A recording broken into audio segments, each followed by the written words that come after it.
Supreme court کی position کے حوالے سے بہت اہم سوالات اٹھائے تھے ہمارے گزشتہ پروگرام میں پاکستان کے نامور سینئر قانوندان اور اینالسٹ آئینی امور قانونی امور جناب بیرسٹر فیصل صدیقی۔ میرے خیال میں اس مسئلے کو اور کمپلیکیٹ کر دیا گیا ہے by the formation of this commission. یہ سمجھنے کے لیے کہ یہ کیوں کمپلیکیٹ ہو گیا، یہ سمجھنا ضروری ہے کہ اس لیٹر میں اسلام آباد ہائی کورٹ کے ججز نے کیا ریکویسٹ کی تھی، اس کو بڑا مس انڈرسٹینڈ کیا گیا۔ اس لیٹر میں کہیں یہ ریکویسٹ نہیں کی گئی ہے کہ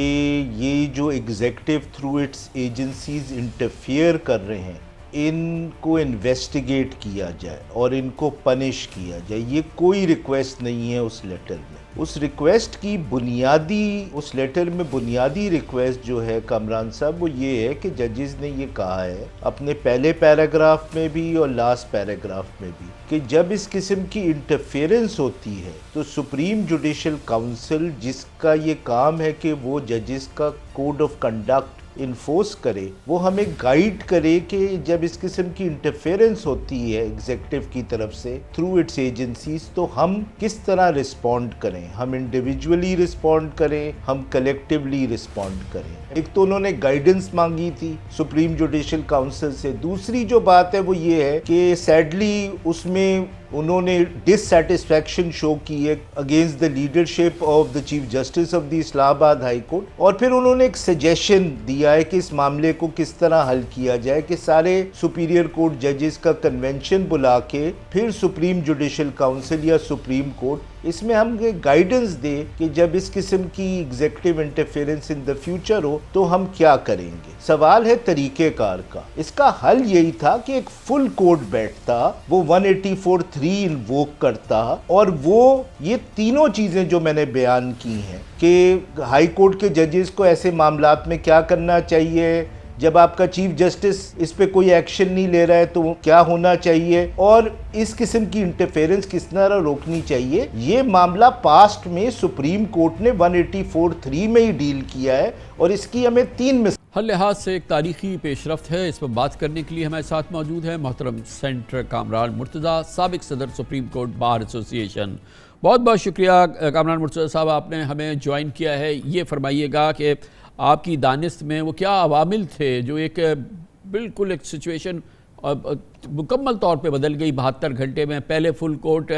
نے کے اجلاس میں فیصلہ یہ کیا گیا کہ ججز کی شکایتی خط پہ ایک کمیشن بنا دیا جائے، اور وزیر اعظم سے ملاقات میں چیف جسٹس نے یہ اگری کیا کہ ایک کمیشن بنا دیا جائے اور ایک سنگل ممبر کمیشن ہو۔ جسٹس تصدق حسین جیلانی کا اعلان ہوا، اور اس سے پہلے کہ جسٹس تصدق حسین جیلانی کی کوئی معذرت سامنے آتی، اس سے پہلے ہی سپریم کورٹ کی جانب سے یہ اعلان سامنے آ گیا کہ نہیں، اب از خود نوٹس لیا جائے گا اور اس کے لیے 7 رکنی بینچ تشکیل دی جائے گی۔ یہ جو سفر ہے سپریم کورٹ کا اس انتہائی اہم، اس انتہائی حساس معاملے میں، from the formation of a single commission with the prime minister to کہ بالکل اس کو کمپلیٹلی چینج کر کے از خود نوٹس لینا، اس دوران کیا ہوا جو سپریم کورٹ مجبور ہوئی اپنی اس پوزیشن کو چینج کرنے کے لیے؟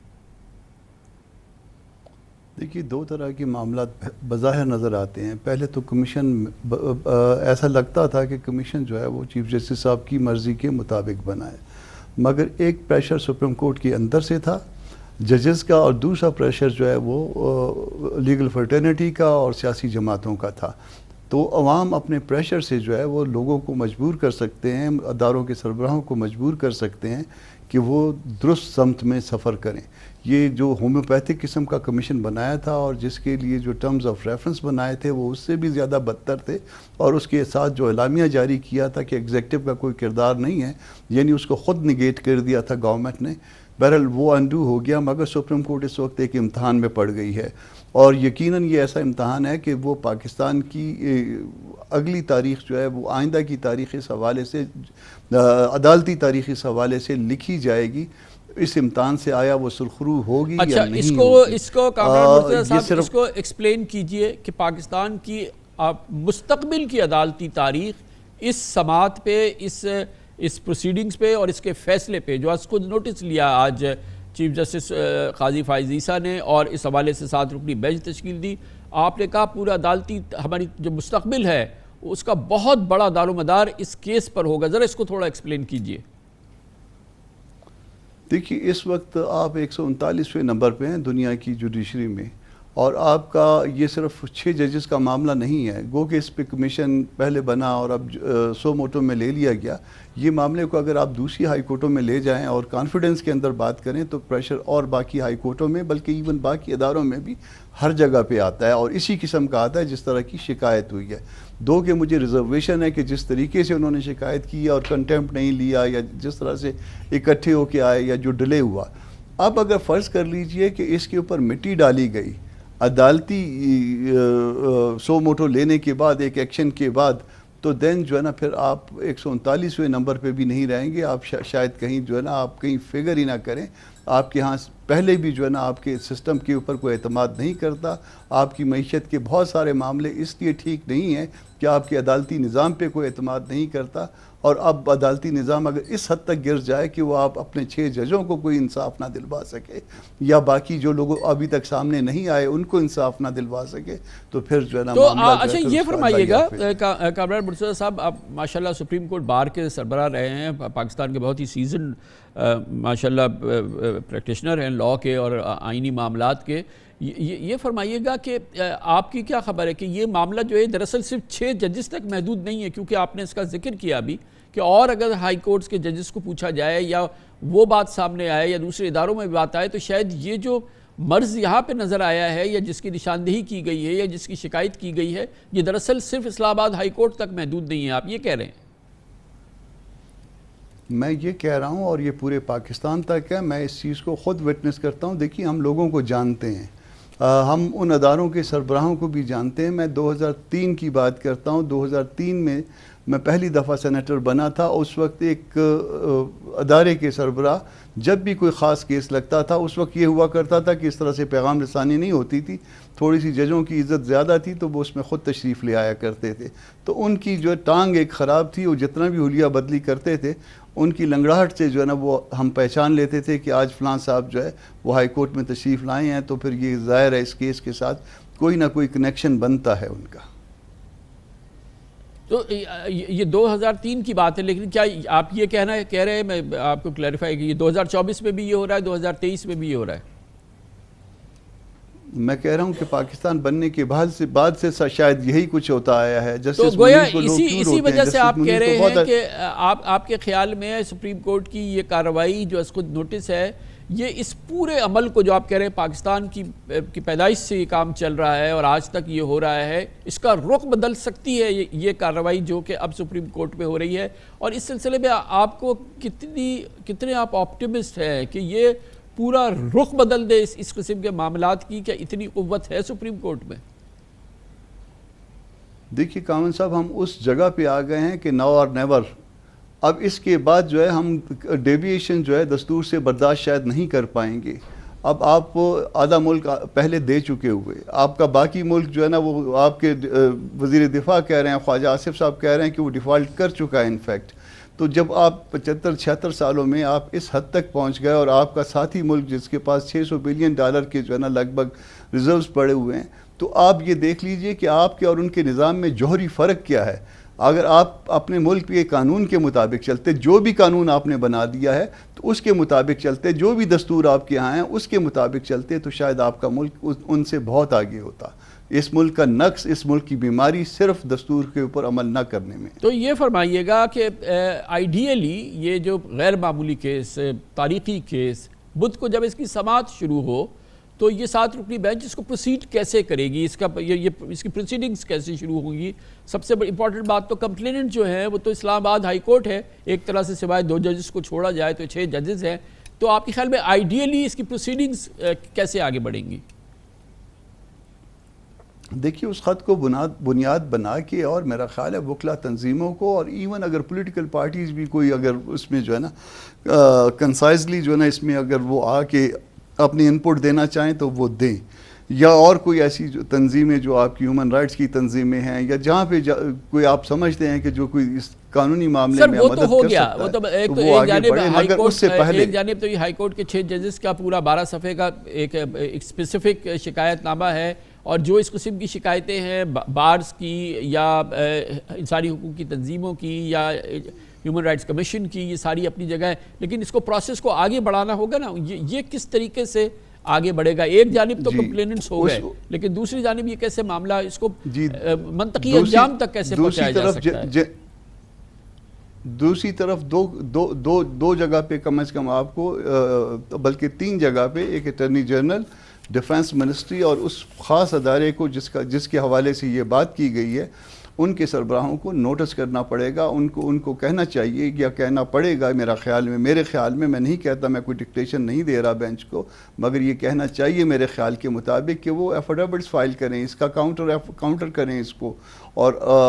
اس کے کانسیکوینسز ہو سکتے ہیں اس ایفیڈیوٹ کے جو وہ فائل کریں گے. تو وہ اس بات کو نگیٹ کریں کلیئر ٹرمز میں. اگر نہیں کریں گے تو پھر اس کے بعد جو ہے نا وہ ججوں سے مزید اگر کوئی بیٹر سٹیٹمنٹ اگر چاہیے ہوگی اکیلے تو وہ ان کو کہا جا سکتا ہے کہ آپ فائل کریے، اور دین اس کا بھی جواب جو ہے ان سے لیا جا سکتا ہے اور پھر فردر پروسیڈ کیا جا سکتا ہے. کامران مرتضیٰ صاحب، یہ فرمائیے گا کہ آج ہی ایک بڑی امپورٹنٹ ریلیٹڈ ڈیولپمنٹ ہے. حکومت نے جسٹس تصدق حسین جیلانی کو بنا دیا تھا کمیشن کا سربراہ، اور نوٹیفائی کر دیا تھا، TORs بنا دیے تھے. جسٹس جیلانی نے نہ صرف یہ کہ ریگریٹ کیا ہے، مطلب انہوں نے کہا، بلکہ انہوں نے کافی چارج شیٹ کیا ہے حکومت کے TOR کو، حکومت کے کنڈکٹ کو، اور حکومت کے اس پورے معاملے میں جس طرح سے وہ ڈیل کر رہی تھی، اور جس میں کہ انہوں نے ایگزیکٹو کو تو بری ذمہ قرار دے دیا تھا، اس کو بھی بڑا انہوں نے ایک طرح سے حکومت کو چارج شیٹ کیا. اور آج ہی یہ بڑی امپورٹنٹ ڈیولپمنٹ ہے. ایک جانب سپریم کورٹ از خود نوٹس لینے پر مجبور ہوئی، اور دوسری جانب جو ہے وہ جسٹس تصدق حسین جیلانی جو حکومت کے نامزد کردہ کمیشن کے سربراہ تھے، انہوں نے بہت اس پہ سیریسلی اس کو آبجیکٹ بھی کیا ہے. دیکھیے، اس کے 2 پہلو ذہن میں رکھیے. ایک پہلا پہلو یہ ہے کہ حکومت نے ان سے کنسنٹ لی تھی، اور کنسنٹ لینے کے بعد ان کو نوٹیفائی کیا تھا، مگر اس کے بعد پریشر ایسا آیا یا حکومت نے ایسی حرکتیں کی اپنے جو انہوں نے ٹرمز آف ریفرنس جو اس کا بنایا، جو اس کے بعد جو انہوں نے یہ کہا کہ جی ایگزیکٹو انوالو نہیں ہے، تو دین جو ہے وہ پریشر بھی شاید تصدق حسین جیلانی صاحب وہ برداشت نہیں کر پائے. ان کے اپنے بیٹے نے ایون جو ہے نا وہ اس میں لکھ کے بھجوایا چیف جسٹس کو کہ یہ آپ جو ہے نا آپ سو موٹو لیجئے، بجائے یہ کہ کمیشن جو ہے نا وہ اپائنٹ ہو. تو یہ وہ پریشر جو ہے، وہ آواز جو ہے، جو عوامی آواز سمجھ لیجئے یا اس لیگل فرٹرنٹی کی آواز سمجھ لیجئے، اس آواز نے اپنا کام یقیناً دکھایا ہے. لیکن میں نہیں سمجھتا کہ تصدق جیلانی صاحب دراصل اس پرسپشن سے ناواقف تھے، لیکن جو انہوں نے اپنا جو خط لکھا ہے اس میں باقاعدہ انہوں نے شدید تنقید کی ہے حکومت کے اس پورے رویے کو. وہ خالی معذرت بھی کر سکتے تھے، لیکن انہوں نے اس پہ اکتفا نہیں کیا. انہوں نے پوائنٹ بائی پوائنٹ اس پہ شدید تنقید بھی کی ہے، جس سے حکومت کا کیس یقیناً بہت زیادہ کمزور ہوا ہے، بہت زیادہ متاثر ہوا ہے. وہ گورننس بھی آپ دیکھ لیجئے، باقی بھی اسی طرح سے چل رہی ہے. جب سے حکومت آئی ہے وہ اسی طرح سے وہ معاملات ہیں. اس کے ایک منسٹری جو ہے نا وہ کئی دفعہ تبدیل ہو رہی ہے، ایک کمیٹی کئی دفعہ تبدیل ہو رہی ہے. تو یہاں پہ بھی جو ہے نا وہ حکومت خود کنفیوز تھی، اور وہ جو ٹرمز آف ریفرنس ڈرافٹ کیے گئے تھے اس میں چالاکی دکھانے کی کوشش کی گئی تھی. اور اسی طرح سے جو اپنا اعلامیہ جاری کیا گیا تھا جس میں ڈینائل تھا ان کے پارٹ پہ، ایگزیکٹو کے پارٹ پہ، اس میں بھی چالاکی کی گئی تھی. تو جیلانی صاحب چونکہ ایک ان کا لیگل بیک گراؤنڈ ہے، ایک عزت ہے، کوئی احترام ہے، ان کے لیے بھی اس کے علاوہ شاید کوئی چارہ نہ بچا ہوگا کہ وہ بھی اس کے اوپر تنقید کر لیتے. تھینک یو سر، بہت بہت شکریہ. جناب سینیٹر کامران مرتضیٰ، سابق صدر سپریم کورٹ بار ایسوسی ایشن، ہمارے ساتھ موجود تھے. آج ہی کے دن 2 بجے سے 3 بجے کے درمیان جو بہت ہی تہلکہ خیز ڈیولپمنٹ ہوئی اعلیٰ عدلیہ سے سامنے آئی. ایک جانب سپریم کورٹ آف پاکستان کا 72 گھنٹے کے اندر یہ فیصلہ بدلا کہ کمیشن اسلام آباد ہائی کورٹ کے ججز کی شکایتی خط کی انویسٹیگیشن کرے. اب اس کا از خود نوٹس لینے کا فیصلہ کیا گیا. انتہائی معتبر 7 ججز پہ مبنی ایک لارجر بینچ تشکیل دے دی گئی. اسی دوران جسٹس تصدق حسین جیلانی نے حکومتی نامزد ہونے کے باوجود اس کمیشن کو جو کہ اس معاملے کی تحقیقات کرے اس کی سربراہی سے انہوں نے معذرت کی، اور نہ صرف معذرت کی، حکومت کے خلاف ایک چارج شیٹ بھی جاری کر دی اسی خط میں جس میں کہ انہوں نے معذرت کی تھی، اور حکومت کا کیس بری طرح سے متاثر ہوا. اور اسی دوران ہمیں خبر آئی اسلام آباد ہائی کورٹ سے، جس کے ججز کے حوالے سے یہ پورا معاملہ ہے، وہاں پہ توشہ خانہ کیس کی نیب کیس میں جو سزا ہوئی ہے عمران خان کو اور بشرا بی بی کو، اس حوالے سے اس کی اپیل چل رہی ہے، جہاں پر آج نیب کیس کے اس فیصلے کو، اس اہم فیصلے کو، حکومتی کیس کو اس کی سزا کو معطل کر دیا اسلام آباد ہائی کورٹ نے. یہ بھی حکومت کے لیے ایک بہت بڑا دھچکا ہے. اس کی بات کر لیتے ہیں چھوٹے سے وقفے کے بعد.